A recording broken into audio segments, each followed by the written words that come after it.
कराची की एक इमारत एफटीसी सेंटर में छठी मंजिल पे आग लगी और हमारे रिपोर्टर नज़ीर शाह की जो मालूमात हैं वहाँ पे नेशनल बैंक ऑफ पाकिस्तान का रीजनल ऑफिस था जिसमें तकरीबन 35 ब्रांचेस का रिकॉर्ड मौजूद होता है। नज़ीर शाह, बहुत शुक्रिया प्रोग्राम में शिरकत करने का। आपने एक आज बड़ी खबर दी है। अच्छा, नज़ीर शाह से हमारी लाइन ड्रॉप हो गई है। इसकी नाज़रीन, जो नज़ीर शाह ने खबर दी थी उस हवाले से कि छठी मंजिल पे वाक़िह था नेशनल बैंक का रीजनल ऑफिस और इसमें 35 ब्रांचेस का बैंक रिकॉर्ड मौजूद होता है। और आग किस तरह से लगी, आग पे काबू क्यों ना पाया गया, क्या हालात थे? नज़ीर शाह, बहुत शुक्रिया हमें ज्वाइन करने का। इसकी तफसीलात बताएंगे। ये एफटीसी सेंटर में जो आग लगी, आग कब लगी, क्या और फायर ब्रिगेड कब पहुंचा और यहाँ पे रिकॉर्ड किस किस्म का मौजूद होता है? जी बिल्कुल, देखें, ये एफटीसी में तकरीबन 2 रोज कबल रात को अचानक से आग भड़क उठी थी, जिसके बाद देखते ही देखते छठी मंजिल पर अचानक से इतनी ज्यादा वो आग भड़की है कि न सिर्फ छठी मंजिल बल्कि उसने ऊपरी मंजिल को भी नुकसान पहुंचाया। जब फायर ब्रिगेड वहां पर पहुंची तो फायर ब्रिगेड के पास बुझाने के लिए कोई चीज नहीं थी और पुलिस भी वहां पर मौके पर पहुंच चुकी थी। बिल्कुल एफटीसी के सामने सदर थाना है जिसके ये हुदूद है। और उसके बाद वहां पर दीगर रेस्क्यू का अमला भी पहुंचा, लेकिन चीफ फायर ऑफिसर जो तहसील था उनका ये कहना था कि 12 फायर टेंडर ने इसके ऊपर आग पाने में अमल पाया और 4 घंटों की जिद्दोजहद के बाद आग पर काबू पाया गया। लेकिन उनका ये कहना था कि उनकी स्टाफ से बात हुई है जिसके अंदर नेशनल बैंक के एमडी और अमले के मुताबिक इमारत में मौजूद रिकॉर्ड, आलात, फर्नीचर समेत दीगर चीजों को नुकसान पहुंचे। इस हवाले से हमने जब तहकीकात की तो हमें हमारे जराए ने बताया कि FTC national bank regional office west में 35 ब्रांचेस का रिकॉर्ड था और जराए का ये भी कहना है कि उम्मी ग्रुप के कर्जों का तमाम रिकॉर्ड भी नेशनल बैंक के पास है। और इसमें मेगा करप्शन केस की मुंतकली पर जिस तरह गुज़श्ता रोज सफात गायब हुए थे, जैसे जैसे मेगा मनी लॉन्ड्रिंग केस का मामला चलता जा रहा है आगे, उसी तरह इस तरह के वाक़यात सामने आते जा रहे हैं क्योंकि इस मेगा मनी लॉन्ड्रिंग से बहुत सारे लोग कनेक्टेड हैं। राजा आमिर अब्बास साहब आपसे कोई सवाल करना चाह रहे थे? मेरा सवाल इनसे ये है कि मैं भी उस वक्त जाग रहा था जब ये लाइव स्ट्रीमिंग हो रही थी इस आग की, और बताया जा रहा था 1.5-2 घंटे गुजरने के बावजूद वहां पे फायर ब्रिगेड का अमला, वो छोटी गाड़ियां थी लेकिन जो छठे फ्लोर तक पहुंचने के लिए कुछ नहीं हो सका। और ये बताया गया कि एक मामूली सी आग थी कि बाद में इतनी ज्यादा हो गई। तो ये बता सकेंगे कि कितने तकरीबन घंटों के बाद जो प्रॉपर अमला इक्विप्ड विद द प्रॉपर जो उसके फायर ब्रिगेड के इंस्ट्रूमेंट्स हैं पहुंचे वहां? और इसकी क्या एफआईआर होगी अभी तक? देखें अरशद भाई, सबसे पहले मैं आपको बताता चलूं कि एफटीसी का मैं आपको बताऊं कि एफटीसी एक जदीद इमारत है जिसके अंदर हर फ्लोर पे फायर एक्सटेंशन कंट्रोलर मौजूद है और हर फ्लोर पे पानी का बाकायदा एक पाइप दिया हुआ है जिसके जरिए ये आग को बुझा सकते हैं। और उसके अंदर इतना ट्रेंड अमला है कि अगर वहां पर कोई धुआं भी निकलता है ना तो फौरी तौर पर उसको बुझाने की सलाहियत रखते हैं।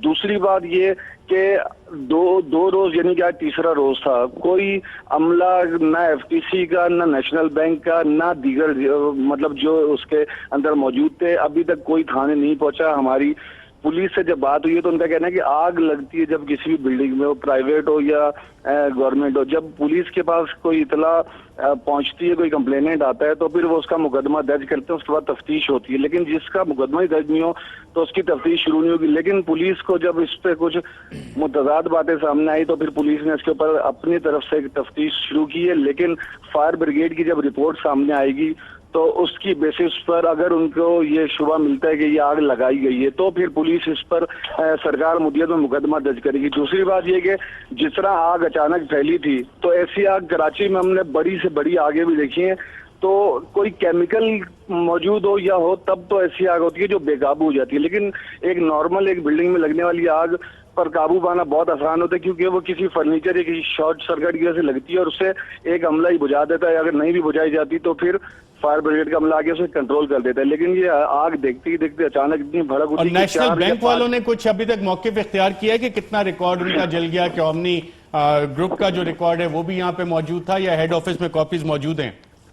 देखिए, नेशनल बैंक की जानिब से जो आज शाम को उनकी जानिब से एक मौक़िफ़ ये सामने आया था, उनका कहना था कि उनके पास रिकॉर्ड महफूज है। लेकिन बिल्कुल उनके सामने ये मौक़िफ़ सामने नहीं आया कि इस बिल्डिंग में किसका रिकॉर्ड था और किस हवाले से, इस हवाले से उनका बयान सामने नहीं आया। लेकिन ये बात जरूर हमारे ज़राए ने बताई कि उनका कहना है कि जो रिकॉर्ड यहाँ पर मौजूद था वो महफूज है। लेकिन آگ لگی یا لگائی گئی، اس حوالے سے تحقیقات شروع ہو چکی ہیں. جو متعلقہ ادارے ہیں انہوں نے بھی تحقیقات شروع کر دی ہے کہ اس بلڈنگ میں، کیونکہ ایک جدید بلڈنگ ہے شارع فیصل مین، یہ مرکز ہے جہاں پر بڑے بڑے دفاتر ہیں، اور ہر بلڈنگ پر جہاں پر فائر کنٹرول کا سسٹم موجود ہو، جہاں پر ہر فلور پہ پانی کا پائپ موجود ہو. بالکل ٹھیک ہے نذیر شاہ، بہت شکریہ آپ کا یہ تفصیلات دینے کا اور یہ اتنی خبر دینے کا. راجہ عامر عباس صاحب، آپ نے تفصیلات ساری سنی.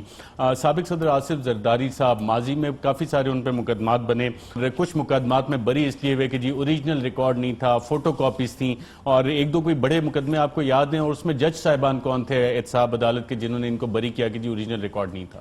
دیکھیے، سب سے پہلے تو ارشد یہی وہ وجوہات ہے جس کو مد نظر رکھتے ہوئے کراچی سے کیسز کی انویسٹیگیشن اور کو شفٹ کیا گیا کہ یہ اسلام آباد چلے جائیں، کیونکہ وہاں پہ خطرہ تھا کہ جناب ریکارڈ کو ٹیمپر کیا جائے گا. ریکارڈ اب میرے علم میں جہاں تک بات ہے کہ جو نیشنل بینک اور سمٹ بینک ہے، اس میں قرضوں کی بہت زیادہ ری شیڈولنگ ہوئی ہے، اور کس بیسس پہ ہوئی ہے اب دیکھا یہ جائے گا کہ آیا وہ ریکارڈ سیف ہے یا نہیں. اور اس سے پہلے جب وہ بری ہوئے تھے، ایک راولپنڈی کی عدالت سے، ایک یہیں وہ جو ہمارے جج صاحب ہیں، کیا نام ہے، محمد بشیر صاحب، ان کی کورٹ سے ہوئے تھے، اور وہاں بھی یہی تھا کہ جناب چونکہ فوٹو کاپیز ایڈمیسیبل نہیں ہے، اوریجنل اویلیبل نہیں ہے، تو اس کو انہوں نے ٹیکنیکل گراؤنڈز پہ انہیں بری کر دیا تھا. تو اب دیکھتے ہیں کہ یہ جو آپ نے ایک بڑی بات بتائی ہے لیٹر کی، جی سیلڈ انویلوپ میں اگر بالکل، یہ میں ناظرین کو آرڈر دکھا بھی دوں. جو طارق محمود کھوسو صاحب پریزائڈنگ آفیسر ہیں، عدالت کے ایڈمنسٹریٹو جج ہیں، انہوں نے یہ آرڈر دیا کہ جناب یہ ریکارڈ ٹرانسفر ہوگا. اور یہ ریکارڈ ٹرانسفر کس طرح سے ہوگا؟ ان سیلڈ کنڈیشن، اور یہ صرف ون پارٹ ہے اس کا ایز پر انڈیکس، جو کہ آرڈر کے مطابق، اور آئی او کے ذریعے اس کو بھیجا گیا. نیب نے اس حوالے سے وضاحت کی کہ جی ہم نے تو ابھی ریفرنس فائل ہی نہیں کیا. ایف آئی اے نے بینکنگ کورٹ کراچی میں جعلی اکاؤنٹ کا کیس دائر کیا تھا، اور جس کو نیب نے کہا ہے کہ جی ٹرانسفر کر دیا جائے. اور نیب کو سپریم کورٹ کے معزز سپریم کورٹ کے احکامات کے بعد اس لیے اس کو یہاں ٹرانسفر کیا جا رہا تھا. اب لیکن جو رجسٹرار صاحب ہیں وہاں سے جو خبریں آئیں کہ جناب ریکارڈ وہاں سے بھی کچھ اس کے مسنگ پیپرز ہیں، تو یہ کافی انٹرسٹنگ. ایک جگہ آگ لگتی ہے، ایک جگہ ریکارڈ سیلڈ کنڈیشن میں آتا ہے، وہ غائب ہو جاتا ہے. فخر صاحب، اتنے سارے کوئنسیڈنسز ایک ساتھ ہوتے نظر آ رہے ہیں اس میں. بالکل، یہ جہاں تک آگ کا تعلق ہے تو جس طرح سے آپ کے رپورٹر تفصیلات بتا رہے تھے، تو اس میں تو سرکمسٹانشل ایویڈنس یہی لگ رہا ہے کہ جان بوجھ کر آگ لگائی گئی اور ایک اسپیشل مقصد. اور ایف آئی آر ابھی تک نہیں، پولیس خود بھی ایف آئی آر کر سکتی ہے، آپ بھی وکیل ہیں. جی بالکل، کیوں نہیں کر سکتی. یہ آگ کا لگنا جو ہے، اور جو بینک کے اندر جو ریکارڈ ہے اور اس کا اس طرح سے جل جانا جو ہے، تو کوگنیزیبل ایفنس ہے. اور سرکاری املاک ہے جی، اس میں نیشنل بینک آف پاکستان، بالکل وہاں پہ سرکاری ریکارڈ ہے. اور اس کی پروٹیکشن جو ہے، اگر سرکاری ریکارڈ ہے، سرکاری بینک ہے، تو یہ وفاقی حکومت کی بنتی ہے یا صوبائی حکومت کی، یا دونوں کی؟ دونوں کی بنتی ہے، دونوں کی بنے گی بالکل، کیونکہ صوبائی حکومت. پریزیڈنٹ کون اپوائنٹ کرتا ہے اس کا؟ وہ تو وفاقی حکومت کرتی ہے. تو یہ ریکارڈ کی پروٹیکشن یہ بھی وفاقی حکومت کی ذمہ داری تھی. دیکھیے، اب موقع پہ وفاقی حکومت کو چاہیے تھا کہ بینک کا جو پریزیڈنٹ ہے، آپ کے خیال میں اسد عمر صاحب نیشنل بینک کے صدر سے سوالات کریں گے اس حوالے سے؟ کرنے پڑیں گے، بالکل کرنے چاہیے.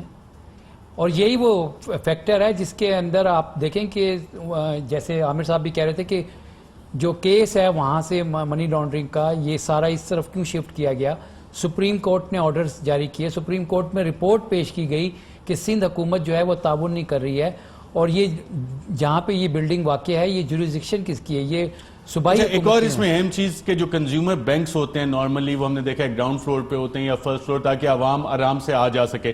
چھٹے فلور پہ نیشنل بینک، تو یہاں تو زیادہ تر ریکارڈ ہوگا، فائلز ہوں گی، اور ریجنل آفس اور 35 دیگر برانچز کا ریکارڈ موجود تھا.